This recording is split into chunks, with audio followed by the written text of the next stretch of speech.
Hey James, how you doing? Hey, I'm doing fine, Reed. How are you? Oh, doing pretty good. I am glad it is Friday, and I'm also happy to be on this week. I've been watching the uh, active Twitter conversations about it, and so, some of the teasers that you've had certainly for the content coming up. So I think this is going to be a really fun one today, especially when people can get this excited about PowerShell. Like I think that's a testament to the capabilities of what we're outputting with this. Yeah. It's not very often you see a tweet go viral with PowerShell in it. So I mean, I don't know. It's probably not viral by the normal community standards of viral, but in terms of Power BI Twitter, it seems to be pretty popular right now. So Oh um, yeah. I'm looking forward to this. But yeah, I'm glad to finally get you on. I know we've chatted quite a bit on Slack and other places and social media for a while, and um, have interacted in various degrees, but never quite on a live stream yet. And I think some of the knowledge that you have certainly in when it comes to some of the back end things, and I think some of the wizardry that goes into more of the technical and deep dive topics certainly has shown up in a lot of the threads and everything else. And even as some of your comments and questions on some of the other streams that I've been on, where you've been in the chats, has often been very meaningful. So I'm glad to be able to get you on to showcase some of your skills today. Oh, shucks. Thank you. That's a Yeah. high compliment. Um, yeah, I'm certainly by no means an expert on any of this stuff. I'm just an avid, lifelong tinkerer. I'm always messing around with stuff, trying to figure out, what makes it work. And like when I was a kid, I was always the one that was like disassembling the alarm clocks and the radios and all that kind of stuff. So um, it turned out I can finally actually do basically that for a job now. So took me long enough, but I'm actually finally I think where I belong. So Yeah, and I uh, did too. I was just going go to ahead. say to your point on it. There's a point I think you can also come into a career or a life where it's almost like I'm always hesitant to same thing to call myself an expert on something, but at some point I do think that there's a degree of like I won't use the word expert, but I can also say that I like to think of myself on the upper tier of the knowledge base for these particular Mm-hmm. set of skills that I've acquired over a long career. Mm-hmm. Yeah, I think it's there. There's that whole thing about like the Dunning-Kruger effect, right? Where like the longer you've been doing something, the more you become aware of all the things that you don't know about it. And so there's like when you're first getting into something, you start feeling like, oh man, I know this and I know this and I know this. That means I know everything. But then, like once you've been in it long enough to realize that it really goes deep and wide, and now you're going, well, there's no way I can learn enough to be an expert on this whole topic. Like I've sort of just given up on the idea of ever being an expert about everything Power BI. So I've kind of tried to specialize in like tenant administration, which is like a lot of the kinds of stuff that we're going to be talking about today with PowerShell, and is the ability to do administrative actions at Hmm. scale. Because of the way that PowerShell works and the ability to iterate through through objects. And so yeah, we'll definitely be getting into that, and of course, leveraging things like PowerShell's modules. So lots of different Microsoft products, they've actually developed modules for Power BI, which is, if you've used Python Hmm. or some of the other things out there where you can install specific packages that sort of extend the capabilities of the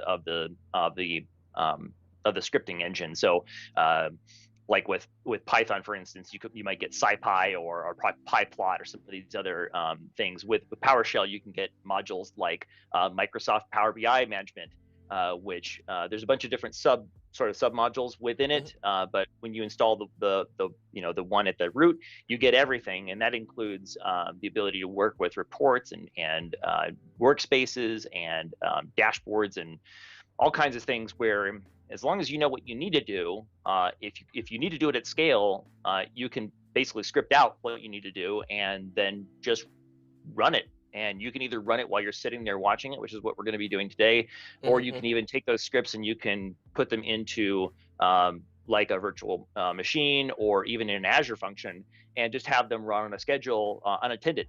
So like I said, we're going to be doing all just attended stuff today. I don't have any, we're not going to be doing anything where we're, storing client secret or any of that kind of stuff to really take it to the next level. But because this is more sort of an intro, but that was certainly something you could do with basically everything I'm going to be showing off today is all written as functions. So you could certainly put them in Azure Functions and run with it. So I do have a repo that I've been working on for all this stuff, and I think the link will be in the description. So Should be, yeah, down below, and I can also throw them up Mhm. as we're talking about it into the chat. But like I, Cool. PowerShell is something that I constantly see lots of cool stuff being done with, and it's one of those like, man, if I had all the hours in the world, I'd love to learn more about it. But I'll probably be learning quite a few new things, especially with some of the modules that you'll be showing, utilizing PowerShell. I think I even saw like Alex Powers, it's a response to one of yours, like, oh man, like I just wish I had more time to learn some of that stuff and dive back into it. But it's a very powerful tool,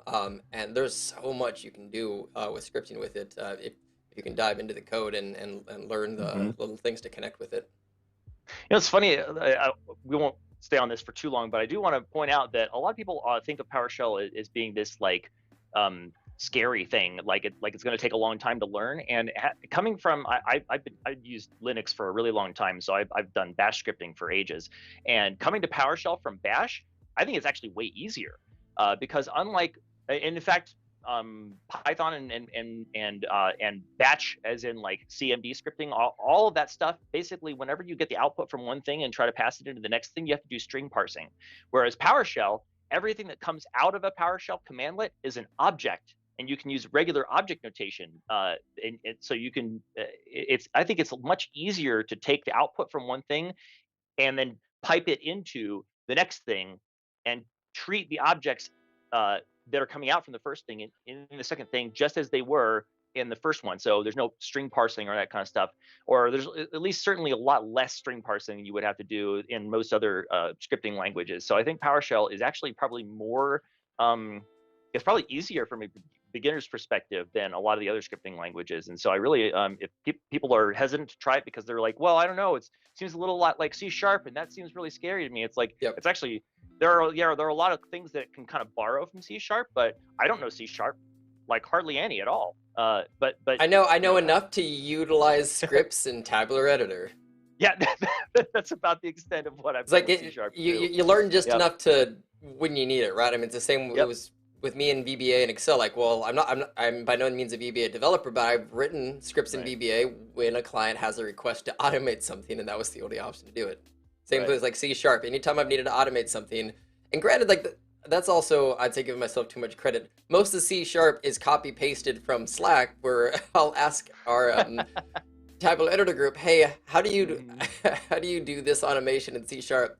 Uh, Mhm. Greg will probably Baldini will usually be one of the people who will reply to something that's 3 paragraphs long. Will work, and it's like, oh yeah, I just typed it from my phone while I was on the train or something. Like Yeah, of how do course. you, yeah. Greg. Oh man. Yeah. Actually, you He's know what? Like, I a need to wizard. get, yeah, Yeah. for people tuning. He's a James and I and a few others are in like a kind of a experts Power BI like a Slack group that. But we have a colleague of ours who is a mad lad when it comes to most anything code related, and very often if we ever ask a question anything related to like needing help with code, we'll end up getting a response from him, and somehow he'll Mhm. write one that's like formatted with the correct syntax and everything else, and you're like, oh yeah, were you on your computer? Nope, that was from my cell and I did that from memory. Yeah. Yeah. But what I would love to do before we hop into the topic on PowerShell today, do you want to give a little introduction about yourself and kind of who you are, and then we can get started from there? Yeah. Sure. So, as you can probably see on the screen, my name is James Bartlett. I am a senior business intelligence analyst at Des Moines University. We're a medical school in Des Moines, Iowa, and it's a really cool organization. I really love being able to wake up in the morning and know that the things that I do that day will help produce better doctors for the future. So that's really cool. As far as my background, I actually only started working with Power BI in basically the very end of 2018. So I was still very much a newbie all the way through 2019. So I'm really not haven't been in it all that long, but I think that because of how supportive the community is, and how much support I've gotten from other professionals in the industry, Reed, obviously, I've been doing a lot of stuff with Mike Carlo from PowerBI.tips. It's just I think if you reach out to people and ask questions, it's really easy to go from not knowing hardly anything at all about Power BI to the point where you can actually start producing content if that's the kind of thing you like to do. So, yeah, that's me.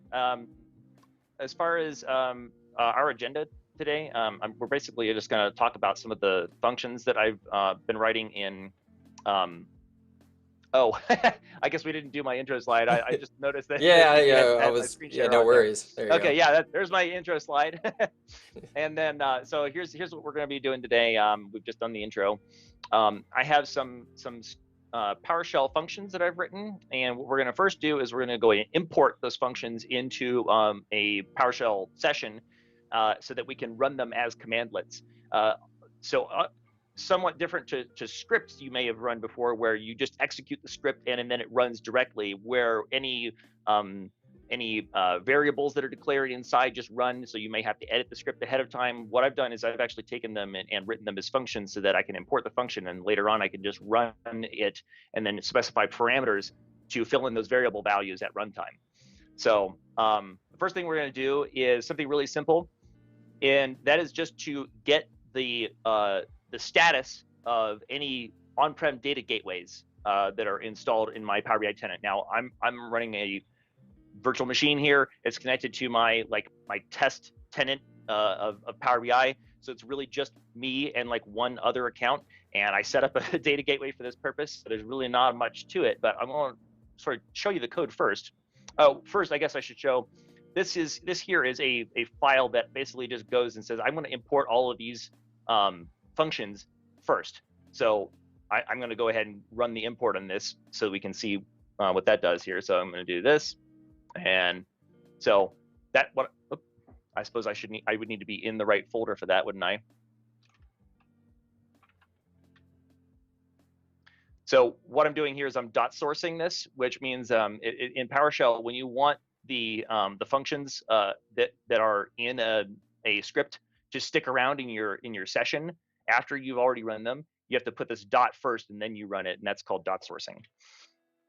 So what it's doing now is it's actually going to run this script, and what it just did was it imported all of those functions, and now all of those functions I can run as commandlets from my command line.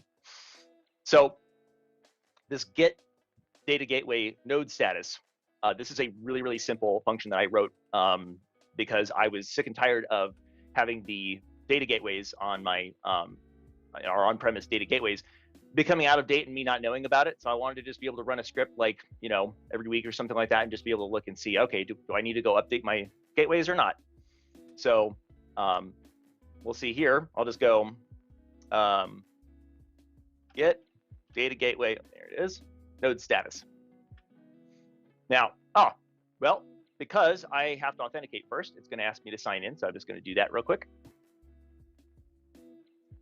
And bingo, here's the cluster, the data gateway cluster that it's in, and then of course the node ID. And this is going to be the same because my cluster has just a single node in it. But if you were to have a multi-node cluster, you would see your main node, and then you would see any other nodes there, and it'll also tell you whether it's in the latest version or not. So I sometimes have used this commandlet and piped out the results, and they just said, give me only the ones where the version status is not latest, and then then I can say, okay, great. If it returns nothing, then I know that I'm good to go. So that's kind of fun. Actually, I had as you're authenticating and logging in, I had a decent question from Michael. So, is there a way to capture a user token and not have to authenticate each time? Yes, but we're not going to be talking about that today. We're really just talking about the just sort of like what we call attended as opposed to unattended. So yes, you can capture the tokens. If you capture the token when it pulls up in the UI like we just did, those tokens are not they don't stay valid. I think they're valid for like an hour or something like that. So like it'll be good for while we're on this demo here, but it wouldn't help to store that bearer token like in a file somewhere in my hard drive, because if I just try to run it later, it's going to be like that bearer token's expired now. So there are ways you can basically set up an Azure Active Directory app, and then you can use the client ID, client secret kind of thing, and you can basically run the PowerShell functions as like this service principal. Basically, there are some functions that you can't run as a service principal though, so it just depends on what you're trying to do, and that's part of the reason why we're doing it this way today, is just try to keep it simple for demo purposes. But over time, I'm hoping to make it so that this repo that all of these functions are in will eventually have some code to support the sort of the service principal way of doing it as well. So, all right, let's go ahead and continue. So that's real simple there, right? So all we did there was just go and say, I'm gonna this is a pretty common pattern you'll see, try, catch, and finally. This is a thing where I want to find out if there's already an access token in my session, then it just goes ahead and skips so like if I were to go run that again, it won't authenticate this time because it's already in the session. So that's what this try catch thing does. So if this were to say, hey, you don't have an access token, that would have to do this catch, which is why we saw this the first time. And then once it completes those, then it finally moves on to this stuff here, which is where it just says, okay, it goes and runs this get data gateway cluster. This is a module in in PowerShell data gateway, and it just says, okay, it goes to the cluster and it says, all right, let's find the clusters, and then it says, all right, we're going to also expand the property, the member gateways, and then it just basically gets all the information out of that. So very, very simple. This probably could have been just a script because there aren't any parameters to pass in, but anyway, moving on. So the next thing we're going to do here is mass take over data sets from another user. So I have actually a second user on my, this is basically this one over here. This is me, right? Then I have this PowerShell hacks user, and we're just going to say this user has quit the organization, and there are some data sets that they own. For instance, this is one of the data sets that this user owns that I don't own. And oftentimes it's like, okay, well, I just want to make sure that we can, this person's left. I want to take over all their data sets. I'm going to set up all the credentials, make sure everything is good to go. And so, but it can be difficult to say, well, how do I know where all of their data sets are? So I have this sort of another principle that we're going to be talking about here, which is you can chain multiple functions or commandlets from PowerShell into each other. So you can take the output from one, pass it into another one, then take the output of that one and pass it into another one. So we're going to start with get user data sets. This function here, all it does is it just goes and gets all the data sets that belong to a specific user by using their username. So I'm going to basically paste in that email address with that parameter. Then the next thing will be to join data sets with workspaces. So this basically says, okay, well, we got the data sets. Well, we also need to know the workspace ID in order to take over the data set. So this function here will basically take in those data set IDs, and it's going to say, okay, well, what are the workspace IDs for each of those? And it's going to match them all up together, and it will output a table that contains those two columns, the data set ID and the workspace ID. And then finally, we're going to go from there to update user data set owner, and then this will go and we'll just take those two inputs, or I guess I should say it's a table, so it takes that table input, and then it takes over. It uses the Power BI REST API to do that here. So I'll just go ahead and here, and I'm going to say I should probably get the see, I need to get this email address here. All right, so I'm going to say get user data sets, Oh, look at that. I already completed the, but I want to actually start with just showing what it looks like when I do this command all by itself. Oops. Would help if I could type. There we go.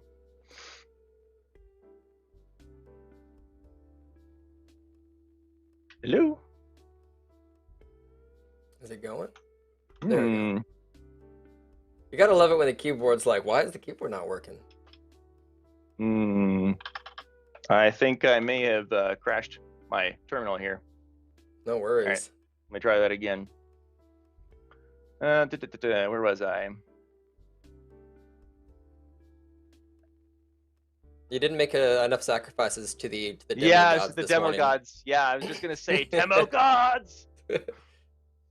All right, so I have to, of course, re-dot source my functions. Okay, so then we're going to do get user data sets. And of course, because I've closed the session since then, I have to start that back up again. I'm going to authenticate. Aha, here are the data sets that belong to that user currently. Beautiful. All right, so then I'm going to say, all right, join data sets with workspaces. I'm just going to run that command all by itself.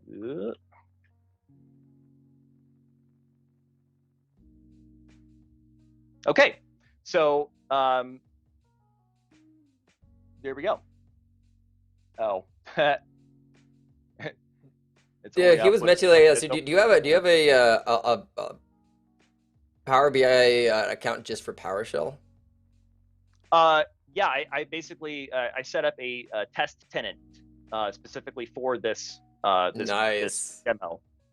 Nice. So okay. Well, I guess that like that does make sure that you don't accidentally do anything probably in a more of a production tenant. I worked for a medical school. We have a lot of like pretty sensitive data, so I really didn't want to have any possibility of accidentally exposing anything. So I figured this would be a nice little safe, sterile environment. So what I just did there was I said, okay, we're gonna take the get user data sets, join data sets workspaces, pass it over to update user data set owner.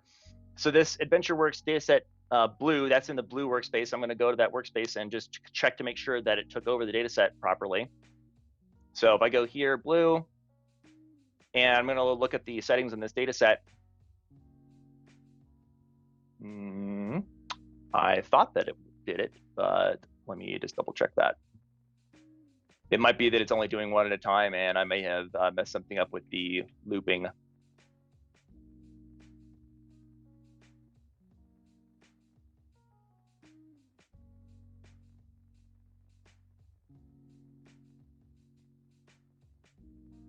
Aha, there we go. Yes, now it is owned by me. So apparently I just didn't get the looping stuff right. I must have to do some sort of thing where I take the probably something along the lines of basically do a for each object, and then basically that sort of thing where you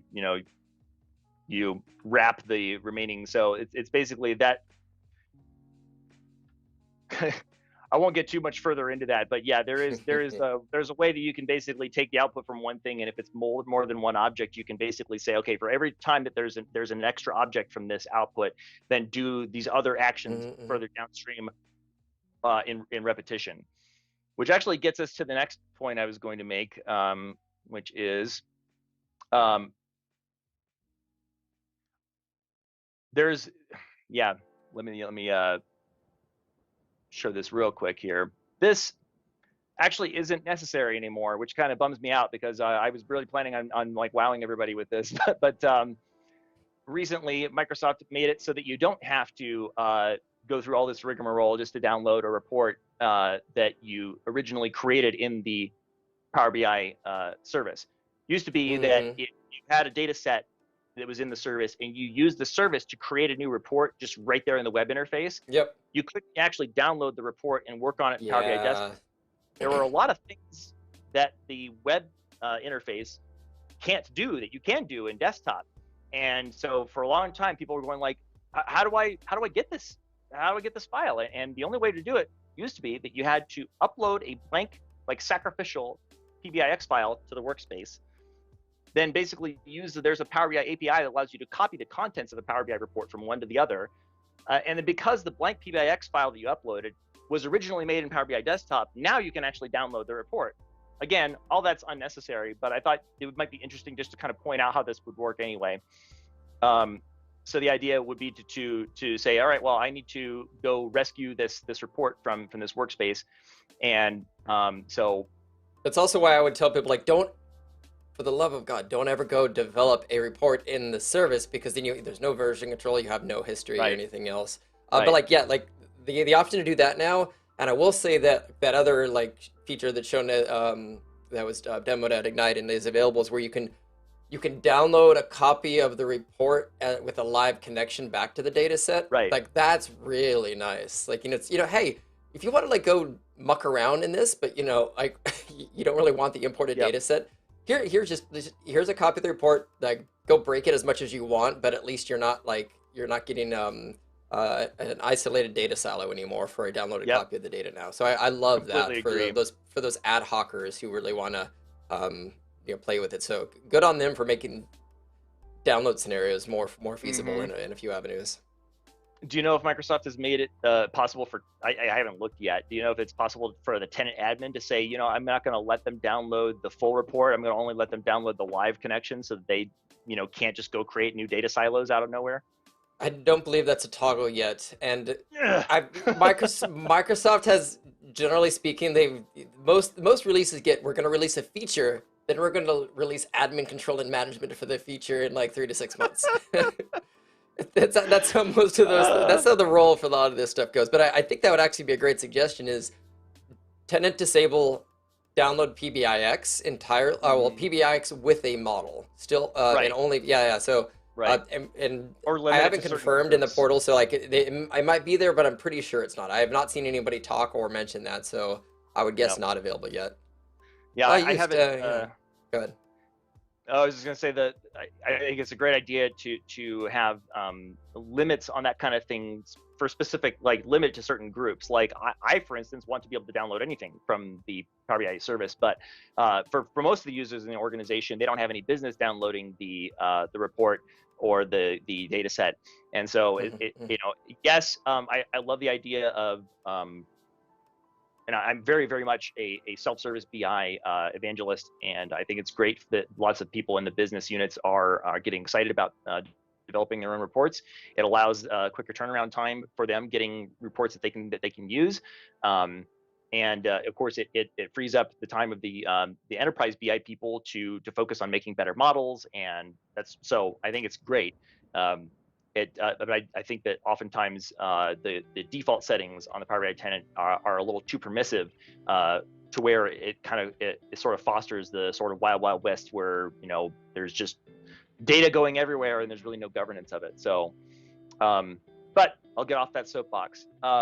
Anyway, like I said, this is really more academic at this point than since it doesn't have a lot of use anymore. But what this was doing was it would say, all right, you need to rescue this report from the service. All right, cool. Do you happen to have a blank PBIX file? Oh, you don't? Well, here, I'll just go download one for you. So it actually checks to see if there's a blank PBIX file that's been specified. If there hasn't, it goes and downloads one, and then it immediately turns around and uploads that blank PBIX file to the workspace, copies the contents over to that report, downloads it, names it after the original right here. So it takes the original source report name and gives it, _clone. And then it goes and actually deletes the blank PBIX file that you had uploaded. So it doesn't even look like it ever happened in the first place. So I spent a good week and a half working on this. I would say maybe a week, or, starting 2 weeks ago or something like that. And then just the other day, I realized that they had made this new feature. I was like, crap. All right, well, like I said, it's an academic exercise now, and you can look at it as PowerShell archaeology. Oh, look what they had. Look how they used to have. Look at the crude tools that they had to use. So exactly. Anyway, I'll close that out here. We'll move on, and this is where I was actually the part I was actually going to talk about, where I was saying that when you need to loop through things. So I have this function called export Power BI reports from workspaces, and this is sort of the crowning jewel of everything that I've done with PowerShell and Power BI. So this function here will open up a connection to the Power BI service. It will query for all the workspaces that the user has access to. So if you're a tenant admin, you have access to everything. And then it will enumerate, find out all the reports that are in those workspaces, download the PBIX files for all of them. Of course, if you have incremental refresh, or if you've edited the model with XMLA endpoints, some other things like that, it might prevent you from downloading it. But it has error handling to let you know that they may have happened if there's a data set that it can't download. And then once those files are downloaded, there is an optional parameter to have those files extracted with PBI tools, a command line tool from Matthias Tierbach, where it takes the PBIX file, instead of being this blob that you can't really see inside, it takes all the contents of that, extracts it out, turns it into nice, easy to read JSON, and more importantly, easy to commit to a source code repository. So, and then to be able to see the changes in between versions. So when you are, for instance, if you've just taken over as a new Power BI tenant admin at an organization that's been using Power BI for a few years, and it's the Wild Wild West. There's stuff everywhere. You have no idea what's out there. Something like this could allow you to, in a single afternoon, download everything, put it all in folders, get it all committed to source control, all in one day. So here, what we're doing is, I'll just kind of take a quick dive in here. So when we first get started here, it starts with these output folder. This is, you can specify if you want it to go to a specific folder. Default is it goes to your temp directory. There's a switch that says extract with Power BI PBI tools. If you specify that switch, it will go ahead and extract. If you don't put that switch on there, it just doesn't. Skip existing files. This is if you've already downloaded some of the files. If you want to just not download those ones, then it will skip them. Otherwise, it will overwrite. So, and then throttle limit. There's PowerShell has this cool option of doing parallelism. So the default here is to do it in single threaded, but I'll actually do a demo where it downloads multiple files at once in separate threads. And that's where the idea of when you have one object and you pass it to a looping, so there's a commandlet in PowerShell called for each object, and when you pass the output from one command into a for each object, there's the option to specify in parallel, and then you can specify the throttle limit that tells how many it can do at once. Now, the workspaces I have currently set up, there's only a few reports in there, so the impressive speed really won't look all that impressive because it can't really get up to that many things at once. But some of the biggest bottlenecks in dealing with parallelism and scripting like this is when you have to call out to an external resource like an API, where because there's a certain amount of time in the processing of the request and the response, and of course in downloading the file. If you've got a really good internet connection, your connection speed may not be a real limiting factor. It might be that just the enumeration process might be the limiting factor. So when you enable parallelism, it really kicks things up to the next level. So this is a function within a function here. So convert PBIX to project. It takes the PBIX path, and then there's the short path where it uses that to give you an output on the terminal to let you know what you're doing. And of course, we have all of the try, catch, and finally stuff that we've seen. So here's where we get into the finally step. So this is the actual meat of this function. So I have some ignore workspaces and ignore reports. These are basically just a lot of things. People who have been using Power BI a long time probably recognize a lot of this stuff. If you're telling it to download everything, without any sort of limits to say don't download this, then you'll get a bunch of stuff that's like automatically generated reports from Microsoft. It's like, okay, yes, it's probably useful for you to have it in the service, but you probably don't need it in source control. So that's what these are set up, is to just ignore those reports and workspaces. So what this does is it says, okay, give me all the workspaces that are currently active. And then we're going to actually allow the user to select which workspaces they want to export. So if there's only certain ones they want to do at a time, or there's only a certain one that they know there's been changes in, they can select that one first. And then go on down here to, so for every workspace, we're going to loop through those things and say we're going to get all the reports in that workspace. And then we're going to take those, and we're going to, again, this is where the for each object and the parallelism comes into play. It goes and it downloads every single report, and it even supports paginated reports. So it is looking to check to see if there's if the report web URL has RDL reports in it. Okay. And that's what tells us if it's an RDL or not. And then we come down here, and then this is where we get down to the this is where, yeah, this is the actual downloading part. So this is where it gets all the information for each report, and then here's where it starts actually doing the export. So it also captures the output message from the API. So if there's an error, it captures that information here. I would like to do a little better error handling than just looking for what the request or what the message back looks like.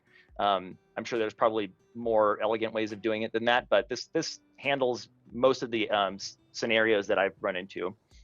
Then down here, depending on whether you have it set to verbose mode or debug mode, there's different messages that will appear depending on the verbosity of the output that you've requested at the. So, and at the very end here, if there are any empty directories, which is like if it created a folders and it wasn't able to download anything, it just deletes the folders that it couldn't put anything into. All right, so as a demo here, we'll go back to here, and I'm just going to say, all right, let's. Oops, I don't need to do that. Export Power BI reports from workspaces. I'm going to tell it I do want it to extract with Power BI with PBI tools, and I'm going to tell it to export up to 4 reports in parallel. And you'll notice here that I'm not specifying some of the parameters here where like output folder, I'm just going to let it go straight to the temp. So, but I could tell it I wanted it to dump into a specific folder, and it would do that. So let's go ahead and watch this. Dropping the link to your GitHub in the description. Some people are commenting, it's like, these are the exact kind of functions that I am wanting to do a robust enterprise backup solution. So this is fantastic. Uh-oh. There we go.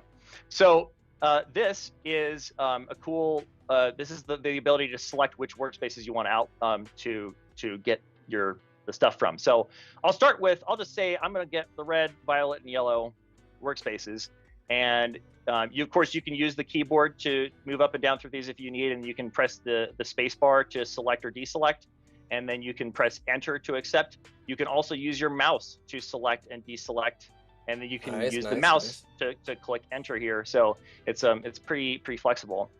You can also use this filter box up here to type in if you have a really long list of workspaces and you need to find something by name, you can use that to filter down to the list that you need. Is it kind of like a wildcard search where as you start to type, it just auto filters? That's a good question. Let me see here. So if I use this and I go up here and I type in BL, yeah. Okay, so it does it. So every time you type in a character, it's doing the wildcard search and auto filtering. Okay, nice. Yep. Yeah. So I'm just going to do this. I'm going to export red, violet, and yellow. Now, I haven't actually had time to upload more than one thing into each of those workspaces, so the parallelism, you won't see that take place here. But here it opens up the folder so you can actually see it start doing its thing. There it goes. It just downloaded the data set PBIX. It's now extracting it with PBI tools. It's now moving on. So I have Michael had a great question on this, just in terms of some of these backups and downloads. So how does this handle reports that are in the service that will not let you, or that the service normally won't let you download? As an example, copy reports or ones with large data sets. Right. So that's where these the error handling that we were looking at earlier comes into play. So Hmm. these here, I an earlier version of this I was running at my previous employer, where we had thousands of reports throughout the organization with lots of different things. With incremental refreshes is one of the things that prevents you from downloading. It used to prevent you from downloading files that were created in the service. Not a problem anymore, but so I had all of the I basically found all of those things sort of by trial and error, and I basically created all of these error handling things here to deal with each one of them. Of course, this is an ongoing project, and I think that this error handling could be done better, which is why I have a to-do here. And so if people have some suggestions on how we could handle the various different scenarios of how it could get denied at runtime, I would be all ears. And of course, anybody is welcome to submit issues to my repo, and even more welcome to submit PRs. So pull requests for the uninitiated. All right. So there we go. We've now seen that it took it extracted the data set that was in each one of those and spat it out. And we'll actually look and see in each one of these things. Here is the data set PBIX file, and here is the folder where PBI tools put all of the results, the JSON files, everything that comes out of the PBIX file, and all of that could be committed to source control. And if you're really, I just like I'm just mentioning the I'm loving to see all the different locations that and ways that Matthias's PBI tools has been getting used. I mean, he was on just earlier oh this week yeah, to do a stream on incremental refresh, and um, I'm working with Didier and his PBI tools to actually add some new stuff on that as well, in conjunction with the side tools tool. But its extraction, I feel like it's a really easy thing to incorporate into other systems because it's just such a good JSON extractor of so much information out there, and it's really easy to integrate that script from it into other stuff. Yep. I'm actually thinking about taking the little function within a function we were looking at earlier here, this convert PBIX to project. I might basically expand upon this concept and make a a PowerShell module that basically wraps the PBI tools binary or the command, and then gives people the ability to do more PowerShell-esque working with, because normally if you're running PBI tools on the command line, it acts more like a normal command line application, and I'm thinking it would be potentially useful to have a set of PowerShell commandlets that specifically deal with the various different ways that that you might want to use PBI tools in a PowerShell context. So Exactly. that's something I would like to do. I originally had that function within a function up there. I had that as a separate function, but I was having trouble getting it to pass down into the parallelism, because for various technical reasons, it's difficult to get objects and variables and other things from outside a parallel function to the inside of the parallel function, because they actually run in separate run spaces. So anyway, I could see that definitely taking off if I get some if people think that it's a good idea. So all right, back to here. So that extracted the red, the violet, and the yellow workspaces. I think I'm just going to go back here and, ooh, boy, bogging down. As that's loading up, I did have a question from just I'm gonna guess it's probably a lot, but how much time have you spent overall, like programming these scripts? I have no idea how much time cumulatively. Yeah, really not a clue. We could probably get a guesstimate if you looked at like my commit history on the repository. You might be able to get an idea of roughly how much time. But honestly, it's when you realize how much time it takes to do this kind of stuff manually, I think that sometimes depending on how experienced you are with writing the scripts, and if you happen to have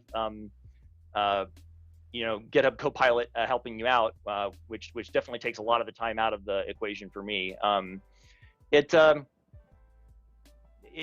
I think it often takes a lot less time to actually to write the script and run it than it does to do the especially if you're talking about like a large enterprise environment where there are thousands and thousands of assets to manage.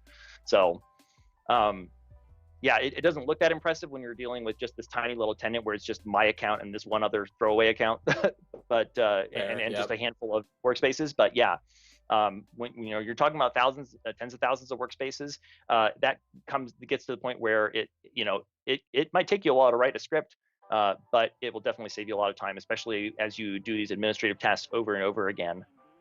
So anyway, we are going to move on, and we're going to do this one more time. And I'm actually just going to go ahead and tell it to get everything. So I'm going to say, why don't we just select all, and then we're going to accept.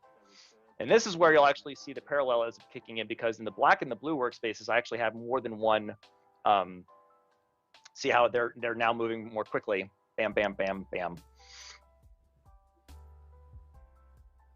So as that is running, and you can see there, it just finished the black workspace. It's now doing the blue workspace.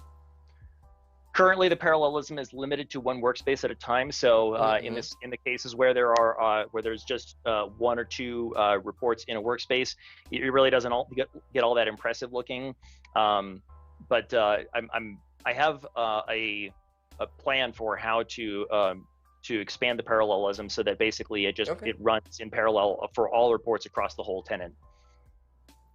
But I'm gonna have to figure out how to handle how to get the rate limiting handled, though, because there is a Power BI APIs. There's only a certain number of API calls you can make per hour before you basically get rate limited. It says you run out of requests for this hour and you have to wait. So I'm planning on using Rui Romano's scripts as inspiration, because he actually has some pretty elegant code for handling the rate limiting in some of his code. And I'm actually planning to show off a little bit of some of the other repos that I've gained some inspiration from once we're done with demoing this code here. So as you can see, Romano, I mean, basically has like done so many, like he's a code master in a lot of degrees. Yeah, he's a PowerShell wizard. Absolutely. Yeah. Wizard. Well, you could say wizard in I think a few scripting languages with him. But he's like a data engineer to a degree, like in terms of some of the various automated things that I've seen him make over the years is really cool. Didn't he? I believe what's the company that he has? Power BI Robots, I think was. It basically can it can take a report, kind of almost turn it into like a document and kind of send scheduled emails out from it. I guess I didn't know about his side projects. I mean, I knew that he was a Microsoft MVP, and then he was originally then he was hired on with Microsoft about a year ago. But I mean, I guess I can't say it surprises me to find out that he's involved in other stuff, other cool stuff on the side, because a guy that's that prolific with making code that does stuff. I mean, you look at most of the stuff that he does, it's basically stuff that completely runs without any sort of attendance from a human. So, when you got that much automation working for you, I mean, it'd be surprising if he didn't have his fingers in a bunch of other pies, so to speak. Oh, yeah. So, all right. Well, that concludes the demo of my functions. They're really nothing too fancy. Hopefully people find some things that they can use with it. This is my repo. It's on GitHub. It is called PowerBits. Like it. Yeah. So I've got various different things in here. PowerShell is the folder where all of the functions I have right now are. I also have some external tools that I've developed over the years. I actually wrote one recently where I'll do a quick demo on this. Some of you who used Matthias's PBI tools tool know that you can basically tell it to watch a file that you're working on in Power BI Desktop in real time, and every time you save that file, it will go ahead and extract the file to its constituent parts. But of course, normally you have to open up a terminal separately, and you have to type the command out and of course, you also have to know the port number that Power BI Desktop happens to be running on.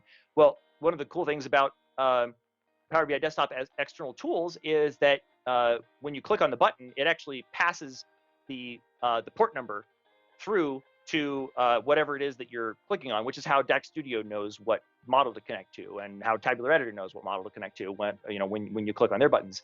So it's pretty easy. I can just go copy server port. This is one of my and it's really that's all it does is it copies it to your clipboard.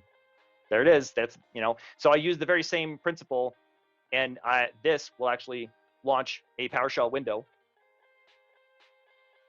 and now it is watching this report and at this port number. So if I go over here and I'm just gonna make a small change, and I'm gonna save the file. Okay. And over here it's just extracted the changes. Nice. So and then like as soon as you're done, as long as you've saved, you can close Power BI Desktop and you know that it's all saved, and you can just commit your changes to your source control repo. So that's fantastic. That's how that works. Yeah, so that concludes the demos I was planning to do. Let's see here. Yep, that was the other. And then, yeah, just a quick kind of survey of, these are some other people's repositories that I've found some really cool stuff in. So this AdventureWorks DW 2020 PBIX, this is actually one of Matthias's repos, where basically he's made the PBIX files, or I should say the source for these PBIX files available, so that you can actually test PBI tools to make sure that you can extract and then also compile the source back into a PBIX file or PBIT file. So that's what this repository does, and it's actually where I got the PBIX file that I used for the nice. Okay. For the demos. So there's a few of these here. Let me expand this out a little bit so we can see everybody's names. So this best practice analyzer automation. This is some pretty cool stuff here, using PowerShell to basically look through the data model and check to see if it actually complies with best practices with using the BPA rules, right? And that's the same best practice analyzer that's in Tabular Editor, right? I believe so. Yeah. So as you can see, this is it actually downloads Tabular Editor and then runs it as a command line program, I believe. This is one that I haven't spent a whole lot of time diving into. I just found it the other day. So I kind of wanted to point it out, though, because I mean, there's so many of these scripts in here where it's like, wow, I really would have loved to have done that and demo that, but we only have an hour, right? So, like this one, add service principal to Power BI workspaces. Like, wouldn't it be, let's say, hey, you just created a service principal and you need to be able to grant access to that service principal to all the workspaces in your org, run this, So, yeah, Dave's got some good stuff. And then, of course, Rui's, this is one of Rui's many repositories, but this one here, PBI scripts, it's just, I mean, he's got lots and lots of stuff in here. And some of these things, and I believe one of these ones is where I saw that he had some really elegant rate limiting code. And I was like, I think I might ask him if he's okay with me like forking that little bit of his code and using it in my scripts to make them a little more formidable in a production enterprise environment. Because right now, if you run mine with the parallelism turned on, you're going to hit your rate limits pretty quickly. So, all right. So yeah, I definitely recommend checking out Rui's stuff. Let's see here.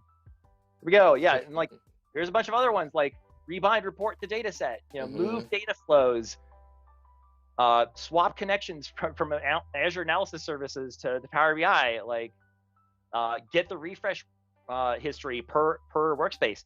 So many of these things where it's like, I kind of want to try to get everybody together and say, hey, can we just like all make a big like mega repository where we keep all of this stuff and like maybe figure out a way to like standardize all of the naming conventions so it's all like really easy to use and so I don't know. That would be a pretty big project, but if anybody's interested, I'm definitely interested in that sort of thing. So, Send him um, a ping. Yeah, his your contact info, Twitter is below, and then obviously LinkedIn is mhm. in the description. So um, this this gentleman, Dylan Berry, reached out to me the other day on Twitter after I had been talking about this demo and sort of like taking, showing screenshots of some of my code. And he was like, "Oh yeah, I did something like that just recently." I was looking at his code. I was like, "Oh wow, he's been working on this code for the past like 6 months, just like I have." I said to him on Twitter, I was like, "Man, we should have been collaborating on this." So oh, yeah, it's like wait, so much duplicated effort. yeah, There's yeah, actually a yeah. Well, and let me throw this up. This is actually a good question. Didier just popped in. And we've actually been dealing with this issue, working on um, his tool. But do you need to extend the oh max yeah, yeah, length yeah. path limit for Windows at all Yeah, in order for this tool? I actually, I believe that I have this in one of my other repos. I have a repo called DevBox Setup where I have a registry key for. Oh, I guess I didn't put it up there yet, but there's a registry key for enabling long paths, and it is. I basically either with DDRs or uh, with PBI tools by Matthias, both of them I've run into situations where the output of those files ends up exceeding the maximum length that is supported with Windows, and so I've had to use that registry tweak to fix that.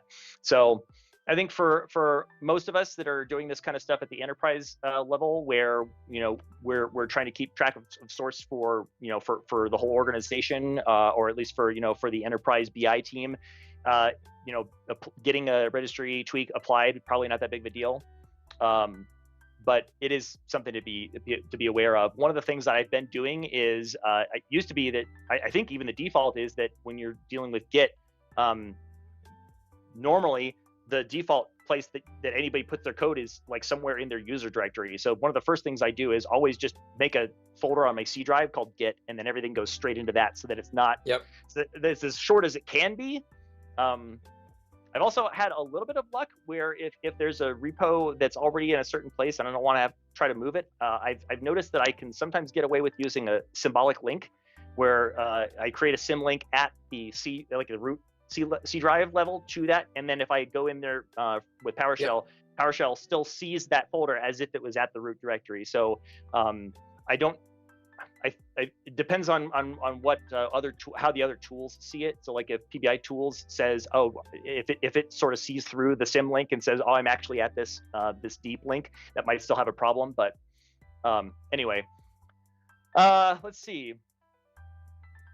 Oh yeah, let me finish going through, because there's so much really cool stuff in here. These I really just want to give a shout out to all of these other PowerShell, Power BI developers, because there's so much good stuff out there, and I've actually I really recommend that everybody that's watching this, if this kind of stuff is interesting to you, I definitely recommend going and checking out these other PowerShell, Power BI developers on GitHub.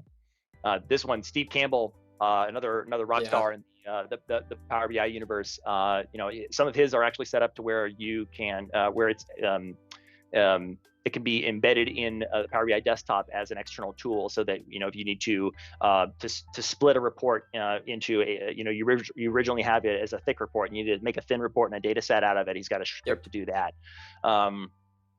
And this one here, Dan Meisner, he's a frequent attendee of the Saturday Morning Learning SML sessions, and frequently pops in when we're having our Iowa Power BI user group sessions as well. And just, some of the stuff that I found some inspiration in some of his scripts as well. So yeah, I certainly, looks like this is one that he he might have borrowed. There we go. This is the one where he modified and made this one where you can actually filter the workspaces before you remove the user from it. So terminated employees, that's another great one. I think that's one of the things that's man, if you, one of the scripts I really want to get around to making is something where if you have a tenant that's been kind of, again, wild west scenario for a while, and you're coming in and going like, holy cow, there's so many users here who are just granted individual level access to so many of these workspaces and reports and stuff. Why is nobody using Active Directory security groups? I'd like to have some functions that allow you to go and look for redundant permissions throughout a workspace and or throughout a tenant, and say, okay, if this person is in this security group, then they don't need individual level access to the report. Yep, yep. And then remove their individual level access, and then possibly create a like an output, like a SharePoint list or something like that, that from all the people who do still have individual level access, but they don't have other access, and maybe say, this is a list of users that we need to bring this up as we need to create security groups for these people so that those security groups can be granted access to these reports. Yeah. Anyway, that's kind of the vision that I have for the future of that repo. Hopefully we can start bringing more people together and collaborating and do some extra impressive stuff. I think just in general, having this master repository between all these individuals and quick and easy to run scripts that people can kind of just fetch and use themselves is going to be really, excuse me, really useful for a lot of people wanting to, pretty much just automate so many different things, right? Yeah. And everything from model cleanup to tenant management. So I will say I've not taken all of the scripts that these other people, these ones here are not part of my repository. I didn't want to just bring their code in without consulting them. So I wanted to point them out here as you should go look these up if you're interested in them. I'm certainly hoping that some of these people and I can get together and collaborate and bring them together into a single repository. As of right now, they're just in a separate folder that are not in my repo though. So are there any other questions from the chat, or I think we're a little over now, aren't we? Yeah, no worries. It's a soft hour for all of this. Oh, okay. Yeah, cool. There was one earlier and from Michael. So yeah, I know. I'm pretty sure you can do the can you use PBA tools to create a PBIT file to save fully functional data sets without the data? I think you can, because it can take and Sure, extract that's the default.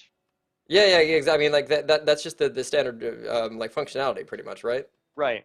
Yeah, because the idea of PBI tools is so that you get the actual metadata, like the cached data inside a PBIX file is really not all that useful from a source control standpoint. Like what you want is the model that tells you, here are your M queries, and here are the relationships between the tables, and here are the measures you have defined in DAX and all that stuff. All that is what you want. You don't really need the cached data. I mean, pretty much the very next day, all your cached data is stale anyway. So what you really want out of it is not the actual data. I mean, going back even further than that, like if you want to go really enterprise, like you don't even really need a PBIT. Like that's something you hand off to someone to install. Like you just need the BISM file. Yeah, you really just need, like you said, the model schema and the metadata, and then any git or diff changes related to that, and then from there, I mean, you can't publish directly a BISM file to the Power BI service, but like any tool like Tableau Editor or things in Azure can all can restore or push that model into the service as needed. Yeah, and certainly from an enterprise like BI developer, where you're strictly dealing with data sets and certified data sets, golden data sets, that sort of thing, that is certainly the case. I think one of the cool things about PBI tools that's kind of revolutionary is that it also allows you to back up and source control version history, the visuals in a report. So you can actually still get the visual components of it and get that into version control as well. As opposed, I mean, it used to be. I think we've been able to extract BISM files from models for quite a long time, but now the ability to get not just the metadata of the model, but also the metadata of the visuals from that report, and then be able to sort of separate the two of them and also keep them both under version history is really phenomenal. And I think that's really the direction. I hope that everything continues going. Hopefully we get a little more hardening on the Power BI desktop from Microsoft and make it a little more supported overall, but see how that goes, I guess. Exactly. I'm just responding to some of the comments. So that or if all the you were just mentioning a step-by-step video of like for environment of setup of GitHub, etc. So PBI tools, Matthias did do a three-part video series with me. It's in one of my playlists where he walks through PBI Hmm. tools and then all how to set that up, and then two separate videos on A, publishing to Azure DevOps, or B, publishing to GitHub as well. So feel free to check that out if Hmm. you any of you haven't seen those. But yeah, super useful tool. I'm happy to see all these integrations between the stuff that you're doing, stuff I'm actually releasing a video next Tuesday, the Measure Killer from Gregor Bruner, that as well that I'm going to have a demo of because he just released that in beta. But like there's like this flood of like new and really powerful stuff in like I feel like in the last 12 months that have really started to come out, and it's really cool to see. But also that everybody wants to work together. Like, hey, your tool does something cool, mine does something cool. Can we work together? Like, yeah, let's combine forces. And so Hmm. it seems like even though some things sometimes there's overlap between this stuff, I feel like there's a very healthy collaboration atmosphere for anything that I've seen in Power BI with a lot of these external tools, and everybody like seems to know each other and wants to be friends. Hmm. Yeah, I've had a great time collaborating with the people that I've been able to collaborate with. People like Matthias a little bit here and there.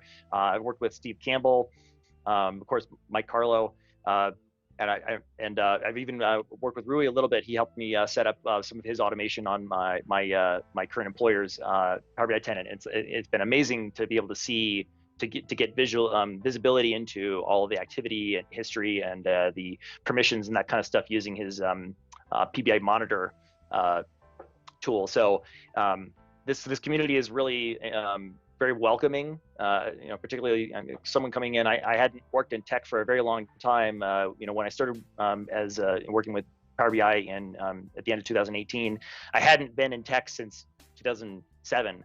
But as soon as I got in, it was like everybody in the community just really embrace me, and I think that's one of the great things about this community is that it's so welcoming, and it really gives anybody the opportunity to get a leg up very quickly. So Exactly, I agree, and I think it's the phrase "rising waters raise all ships." You know. hmm yep, Yeah. I I do agree. have one more question I think we'll use and then wrap up here. So Michael, thanks for the questions today. You've had a couple of good ones. Do you have a recommendation on PowerShell training to get to this level? Oh gosh, yeah. So there's actually gosh I have there's some really good books. PowerShell in a Month of Lunches, I think, is one of the good ones um, that I've read. Let's see here. I'm trying to think. I've actually got my. I'm gonna pull up my book library here on my phone. Yeah, when I'm dropping the link to this, the one that you just mentioned, PowerShell in a book. Okay, I like the title of that. And Let's see link here. coming in now. There we are. I like the first sentence of the description. Designed for busy IT professionals. Hey, if you don't have much time, this book is for you. That's actually pretty useful. Like, Yep. hey, if you have like 30 minutes a day just to maybe read something, we compartmentalize things into small buckets of learning, so you don't have to like you read half of a lesson and then you come back like, oh, I have to start from the beginning because I've forgotten what's been talked about. So that's nice. I'm hmm guessing it has small digestible parts with a description like that. Yeah, that's what I really liked about that book is that like it's the whole idea is that you're supposed to be able to digest each sort of chapter or each fundamental concept within the space of a lunch break.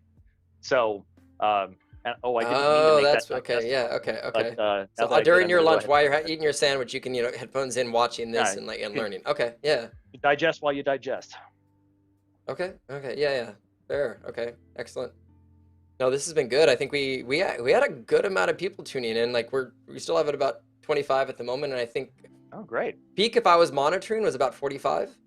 Wow. All Yeah, right. Not and not, not for bad a for a PowerShell. PowerShell nerd. Yeah. I was gonna say for PowerShell because usually there's an inverse correlation of deep dive to typically hmm the viewers into here. So I think it Engagement. was a Yeah. testament to the topic, and and some of the popular conversations certainly happening on the socials. But I saw quite a few people I knew popping in and out from various places, and a few who I wouldn't say are regular, not necessarily regular on the stream, but individuals who show up every now and again. So testament to certainly a really cool topic today.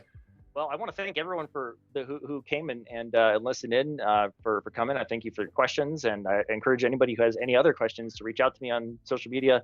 I'm certainly happy to share whatever knowledge I might have, and if I don't know, I'll tell you I don't know, and I'll go find out for you. Excellent. Hey, James, thank you so much for coming on today. Everyone still remaining, thanks for tuning in, and all of you have a great weekend as well. Take care, everyone. Cheers. Thank you so much for watching. Please consider hitting that like and subscribe button. And if you want to help support this channel, take a look at our channel memberships or our merchandise store for cool swag. And last but not least, please consider sharing this video on your social media platform of choice to help our channel grow. So, until next time.